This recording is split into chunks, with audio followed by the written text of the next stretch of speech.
আজকে বানুগাছ বাজার পরিদর্শন করা হয় এবং এর সাথে অভিযান করা হয়। অভিযানকালে আমরা বিভিন্ন দোকানে মূল্য তালিকা প্রদর্শন যাতে করে তারা এই বিষয়ে সচেতনতা তৈরি করা হয়।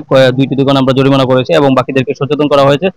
আগামী 1 সপ্তাহের মধ্যে সবাই তাদের দোকানের মূল্য তালিকা প্রদর্শন করবে একটা দৃশ্যমান স্থানে, সাথে অন্যান্য যে কাগজপত্র যে সমস্ত লাইসেন্স দরকার, আপনার ট্রেড লাইসেন্স ও ডিলিং লাইসেন্স, সবাই যাতে এগুলো করে এই বিষয়ে সবাইকে বলা হয়েছে। আমরা সপ্তাহ 10 দিন পরে পুনরায় আবার অভিযান করব। ধন্যবাদ সবাইকে।